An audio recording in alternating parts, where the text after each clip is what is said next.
this is the nose. You didn't tell me about any of this. Yes, we did. No, I didn't. Nose Were you not cone. Nose cone. Remember we were talking about maybe doing a bottle instead of paper? Okay, and how did you decorate it? I just got a picture of my scribbling, and then I made a picture on it. Okay. So, It's a kit. This is a kit that they. okay, is that like a bottle cap at the end? Yes. But so when you take that off, it has a, So it you is fill just it. like the regular nozzle of a bottle, so it will attach to the launcher.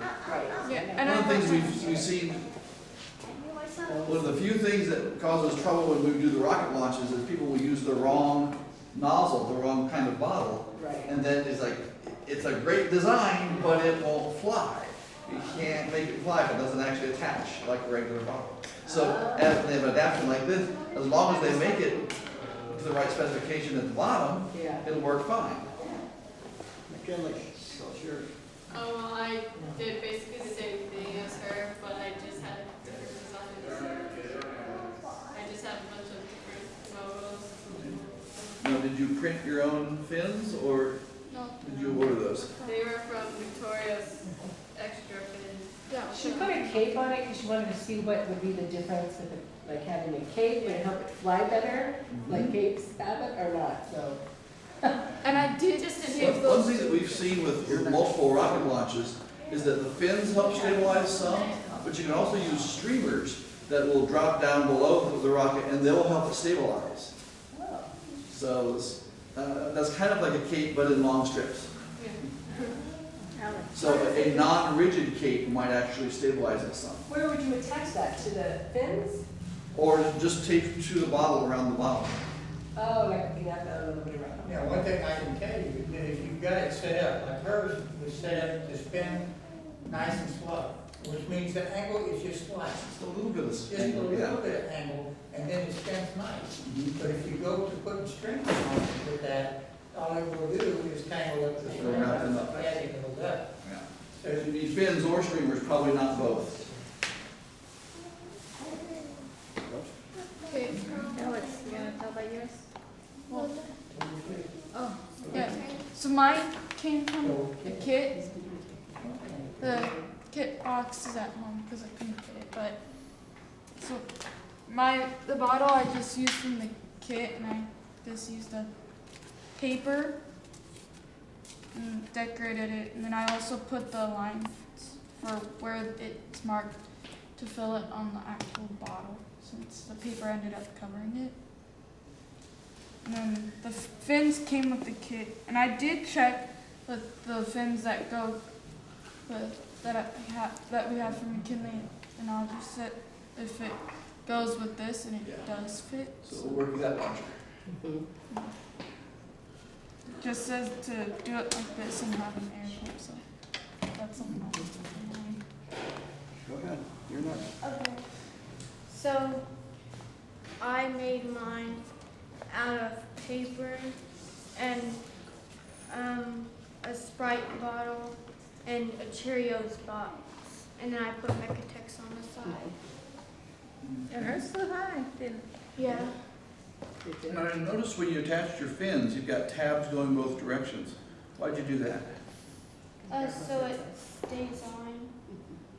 It stays on and it keeps the fin pretty stable in its angle. It's one thing that a lot of people had trouble with. Their fins were kind of flopping around because they were just taped straight to the edge of the soda bottle, and it didn't have any structure to it. So Well, I I noticed like those tabs. too, some of those, the ones up from the other day, they were really thin. They were just for lips. They're fins, so it didn't help it at all. They didn't have thicker fins. One thing I would remind people never to do Yeah. is do not staple the fins to the side of the bottle. And on these, when you glue it with a So hot water will come out. glue gun, don't put the glue gun directly on the bottle. What you do, is put the glue on the cardboard and then stick it on there. Okay. And then you won't accidentally melt the bottle. Yes, it for no reason violate the structural integrity of the bottle. For the weekend. Interesting. Because you're gonna put, I mean, there's a pressure release valve on the launcher we used, and it was kicking in at about 50 psi. So that's our limit, but 50 PSI is pretty Yeah. good pressure. Yeah. If you had a bottle that has holes in it, of course, it's gonna just leak air out right away or squirt the water out. But what would be worse is if it was just weakened but not quite broken yet, get it up to 50 PSI and have it pop, that could be bad. Great. Of course, I was on the internet looking at some of those bottles, and there was a bad bottle that you can do with butane. Have you seen that? No. Look at a butane launcher. Basically what it is the propane torch. Mhm. You got a piece of PVC that comes up like this, and you got one stand that holds it in place, Bless you. and you put the bottle just right on where the half-inch PVC is just tight, but you leave a little gap in there. And then you just open up your propane just for a second, and it's got a button to ignite it, and it shoots it on. But it's a little bit, it's probably no more dangerous than the water in the water. Well, if not, but certainly gonna be more worrisome. Just It's sort a of- little worrisome, but probably not much more dangerous as far as exposing. I do have a question. Victoria's was in a kit. Show it to yours. And it said not to put a nose cone on it. But when we were doing research for it, it said all these should have a nose cone. So what's the difference between not having it and having it?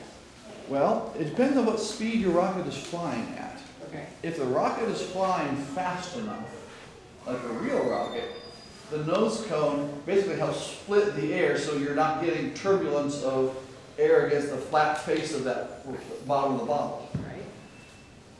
The speeds that these are launching at is really not going to matter enough to notice. Okay. But if you want to put a nose cone on there and have it be a compression zone, because it's often going to land, if you put some weight in the nose cone, it will land the nose first. You can then make sure it's going to land and compress there and not do any harm to the bottle. Although again, once you've gotten all the water out of it, the bottle weighs very little, and so it lands pretty lightly, not a lot of impact. To make a comparison, dive off a high board and just hit on the flat of your head without your hands.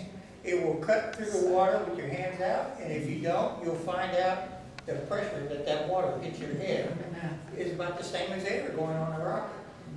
And messed up mine. Interesting. So if you're planning to launch your rocket at supersonic speeds, by all means, use a nose cone. Okay.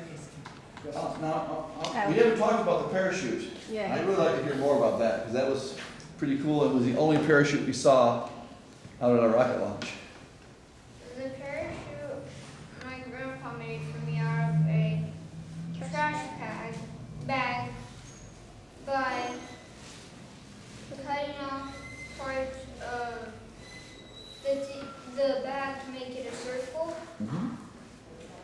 And the first time it didn't work because a few of the strings came off from the bag. And the second time after I tied them back on there, the parachute worked pretty good. Okay, one Me of and him were building this one. the reasons we're tying in the parachute is when the lander came down in the ocean and the aircraft carrier was there, they came down with 3 chutes. So landed with a parachute. That's the difference between landing, you're hitting the water at that speed. If we hadn't had the parachute, it would have been, Yeah. it was. Okay. Also, He and some I interesting built this things. I had to put these wires on. Just give it a little bit of. Now, what happened, this has a little lip on it, and when the wires hit that lip, as it takes off, it keeps it from turning side to side, because Okay. of the wire on each side. And then when it comes down, it's not attached, so it falls off. If you didn't have that, or a groove to set it in, you could set, if you could make this nice and smooth and fit over a groove, it'd be fine. Because once it gets up, it's gonna start turning, and it's gonna lose. So maybe the next generation rocket, you can 3D print a matched pair of nose piece and nose cone. You could have a ring that goes around with a little groove in it where the cone fits into it. And that'd be an interesting 3D modeling challenge to design that ring so it works well with the nose cone. You have to design the ring and nose cone together to make them compatible. If somebody wanted to do such a thing, I don't know, anybody would have fun doing that. Another thing we're working on from the standpoint of rockets, and Alex and I just completed that, is one of the problems with radio antennas is they have to be up high. So there's different ways people are using to get up high. They have slingshots, they have rockets, they have all kinds of things. Over trees, where for 30 feet is kind of the magic number to be over. So anyway, a while ago, I got the idea and got from other people, not me, is that you can have a drone that can fly up to 400 feet. So it means you can take an antenna up 400 feet. So what we did is test with the 6-meter antenna, or halfway, 6 meters. We took it at my house up to the pipeline. So we know that the drone that he got for Christmas can carry that weight. So wire antenna is up there, and then connect from the truck. It can connect the coaxial cable to it, radio to the truck. We've got some 2-meter antennas too, which is the band that they're on. He just passed his test, by the way, for 2nd level. That allows him now to do the 6-meter band, and I think 11-meter. Well, he can go all the way up All the way. to 40 40 with a little shorter. The entire band is about half of it for the generals versus the band, the extra. But he can go all the way up. We're working with the shorter antenna, so we know that we can take a drone up with a 6-meter band antenna, at least that high. More than likely, it'll take about 400 feet. So we know that we'll take up the 2-meter band easy. And what they're doing around the world, and there's a lot of uses for drones that come up. Farming, you name it. Construction, army, whatever. Out of France, there's an organization that's come out with they hit on another idea in the drone world. One of the problems with drones are the small drones only last 5 to 7 minutes in the air. The bigger ones last maybe 20 to 30 minutes, usually 20 minutes. If you add weight to that, that cuts it down by probably half. So that's 10 minutes you'd have that drone in the air. And so what they're doing is this professional drones they're working with now. They're adding electrical circuit rather than wire. So they can keep a drone in the air for 7 or 8 hours. So for disasters and so on, that's going to be real. And that's the world they're going after is firefighters, policemen, disasters, and so on. So, plus, what they've done interestingly, the other problem with drones is those who are not racing is the video. So the video is also very, very touchy. The what bands, the power of it, the quality of it, and so on. What they're doing is attaching a video cable to this wire. So now while the drone's up there for 7 foot, it doesn't depend on wireless video, phone video, whatever. It's going to come down just like cable comes into your house. It's a whole new world. So anyway, I was hoping Ron would be here because we bought all the materials to start playing with it ourselves. So we can attach the wire for electricity. It's not as easy as it sounds. First of all, they run on batteries, so we've got to find something to go into the battery space. They're all qualified in 3D printing, so that's not a problem. Getting the video is a little bit of a problem, but this is fiber optic cable, and it's 17 foot long, like that. So we know it can go as high as a 6-meter antenna. We can actually bring that down to a video input. Hopefully next month we'll be able to show some of that. That's all I got. You got anything else? I can see you taking a drone with a string, or twine, taking it over a tree limb, 100 foot high, and coming back down, and then pulling a wire. Whatever cable you need. The long antennas, they get really long. You might have an antenna as long as a football. So Yeah. those kind of antennas. 200 feet long something. But a really lightweight, strong, like a nylon cord, You could you pull could it fly over there the with your ground. drone and With then use the cord to pull the heavy cable up. But if you had an inverted V, your coax is in the middle usually, so you'd have to also have it strong enough to pull the coax with it if you could. So you have access to the They're coax. using all kinds of things to shoot them. Actually, I bought, one of the guys on YouTube recommends, it's a weight, put in your hand, a long table, and you throw it over the tree. Okay. But again, everything depends on the amount of power. 30 foot is pretty high. And it'll be interesting to see which improves faster. If we had better batteries, you could get longer drone life without a wire.